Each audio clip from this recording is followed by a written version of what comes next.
Bonjour à tous, bonjour mes amis, donc c'est ça la vidéo que j'avais dit. Donc il contient 3 exercices. Le premier pour l'opération conditionnelle, le deuxième pour l'instruction F et le dernier c'est pour l'instruction de sélection switch. Donc on va faire, je vais vous afficher l'exercice et je vais faire la correction moi-même sur l'éditeur de texte, sur mon meilleur éditeur de texte, Sublime Text. Donc on commence par le premier exercice des opérateurs conditionnels. Donc l'énoncé de l'exercice, c'est que c'est un exercice remise de 20% pour plus de 3 articles achetés.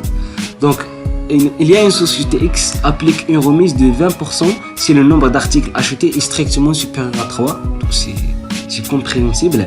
Et créer l'expression qui permet de valoriser la variable montant à payer à partir de deux variables supposées et renseignées total achat et nombre de produits qui représentent respectivement le montant total des achats et le nombre des articles achetés. Donc on doit lire bien l'énoncé pour extraire les variables et les calculs mathématiques et les expressions qu'on va faire dans la correction. Donc on commence la correction.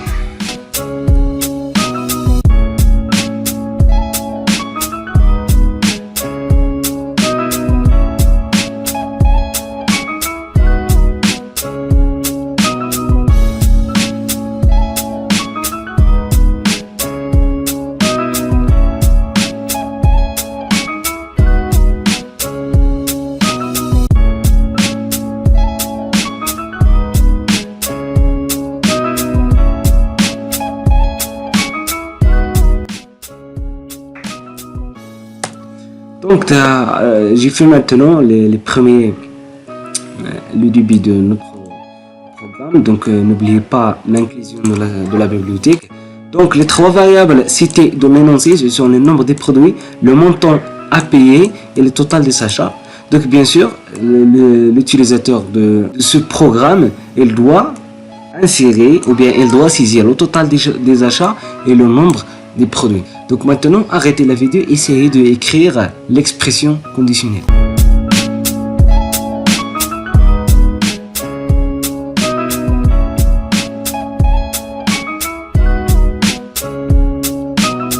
Le montant à payer, c'est-à-dire le prix à payer, est égal à cette expression. Cette expression, il va fournir une telle valeur, c'est-à-dire soit cette expression c'est vrai, soit cette expression. Donc si le nombre de produits supérieur à 3, donc c'est compréhensible. Voilà, et on termine par une petite printf dont on va afficher la valeur du montant à payer. Okay. Voilà, le montant à payer c'est la hausse de pourcentage et on termine par un système. Donc vous pouvez chercher c'est quoi un système POS. Donc dans une vidéo je vais faire une petite explication pour cette commande. Donc c'est ça pour le premier exercice. Donc si vous avez des questions, n'hésitez pas de les poser dans la boîte des commentaires et on passe au deuxième exercice. Donc l'énoncé de l'exercice 2, donc soit deux joueurs A et B se cachent la main droite derrière le dos. Chacun choisit de tendre un certain nombre de doigts, de 0 à 5, toujours derrière le dos. Donc les deux joueurs se montreront la main droite en même temps. Si la somme des nombres de doigts montrés est paire, le premier joueur a gagné. Sinon, c'est le second. Le problème est de faire prendre la décision par l'ordinateur. Donc on a besoin d'un programme pour faire la décision par l'ordinateur et que chaque joueur, il va entrer combien de doigts. Donc toujours derrière le dos bien sûr. Donc on va saisir le nombre de doigts pour chacun. Il va déterminer si la somme est paire ou non. Il va décider quel est le joueur qui a gagné. Donc bien sûr l'énoncé il est compréhensible. Donc on va commencer la création du code. Donc je vais vous afficher quelques remarques, quelques algorithmes pour bien comprendre l'énoncé.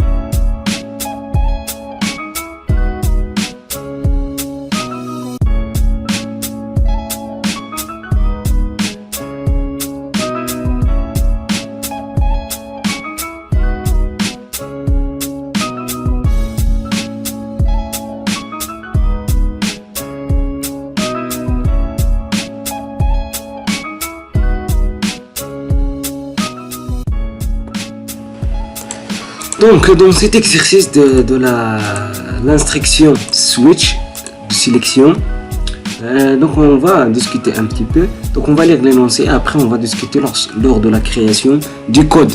Maintenant, dans l'exercice de l'instruction de sélection switch, on va discuter un peu. Donc avant, on va lire l'énoncé, après on va discuter lors de la création de notre code source. Donc l'exercice énonce que le règlement d'un jeu de tir à la carabine est le suivant. Donc si la cible est touchée 0 fois, on gagne rien. Si la cible est touchée 1, on gagne un livre. Si la cible est touchée 2, on gagne quelque chose. 3, 4, 5 fois, on gagne une machine à laver. Donc écrire un programme C qui permet de lire le nombre de fois que la cible a été touchée et afficher l'objet gagné. Bien sûr, la variable ici, c'est une seule variable. C'est le nombre de tirs. Et après, on va faire la switch pour ce nombre et on va déterminer les choix qu'on a. Donc, on va écrire le programme et on discute.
Pour la compilation du premier exercice, donc si on compile, donc donner le total des achats, par exemple 1500, le nombre de produits achetés par exemple c'est 4. Donc on a une diminution du prix.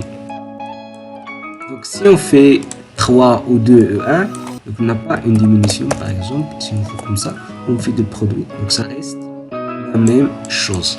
Donc c'est ça pour le premier exercice. On passe pour le deuxième. Donc maintenant pour le deuxième exercice, si on compile, par exemple 5, donc le joueur A est gagné parce que c'est lui qui est le premier joueur. Si on fait le contraire, donc c'est 5, 4, le joueur B est gagné. On passe pour le troisième exercice. Maintenant pour le troisième exercice, donc si on compile, c'est la même chose le code dans l'éditeur.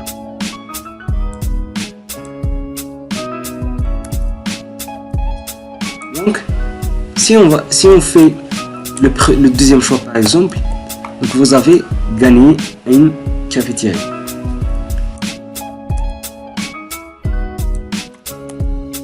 Si on fait la compilation, si on fait par exemple un autre caractère, un autre chiffre qui n'est pas 0, 1, 2, 4, on va faire 10.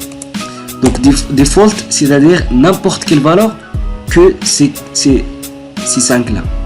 Donc c'est une machine à laver. Donc le break dont j'avais parlé dans la dernière vidéo, j'ai dit que lorsque la première case est choisie, donc break, ça veut dire on sort de l'instruction switch. Donc si on n'a pas fait break par exemple dans cette première case, donc si on compile, regardez ce qu'on va faire.